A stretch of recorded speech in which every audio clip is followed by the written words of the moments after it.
Karnataka hotel industry ಅಥವಾ ಇಂಡಿಯಾದ hotel ಇಂಡಸ್ಟ್ರಿನ ನೀವು ಹೇಗೆ ನೋಡ್ತೀರಿ? ಬೆಂಗಳೂರಂಥ ನಗರಗಳಲ್ಲಿ ಮಾತ್ರ ಚೆನ್ನಾಗಿ ನಡೀತಾ ಇದೆ, ಹೊಸದು ಬರ್ತಾ ಇದೆ.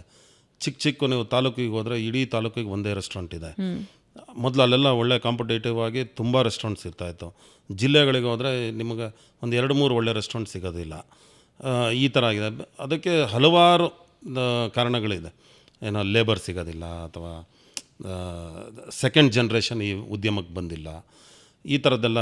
ಈಗ ಅದರಿಂದ ಟೈರ್ 2 ಸಿಟೀಸಲ್ಲೆಲ್ಲ ಕೆಲವು ಕಡೆ ಬೆಂಗಳೂರಲ್ಲಿ ರಿಯಲ್ ಎಸ್ಟೇಟ್ ಕಾಸ್ಟ್ ಜಾಸ್ತಿ ಆಗಿರೋದ್ರಿಂದ, ಎಕ್ಸ್ಪೆಂಡಿಚರ್ ಜಾಸ್ತಿ ಆಗಿರೋದ್ರಿಂದ ನಮ್ಮ ಹೋಟೆಲ್ ಉದ್ಯಮದಾರರೇ ಈಗ ಟೈರ್ 2 ಸಿಟೀಸು ತುಮಕೂರು, ಹಾಸನ, ಮಂಡ್ಯ ಈ ಕಡೆ ಹೋಗಿ ಎಲ್ಲ ರೆಸ್ಟೋರೆಂಟ್ಸ್ ಮಾಡಿ ಸಕ್ಸಸ್ ಆಗಿದ್ದಾರೆ.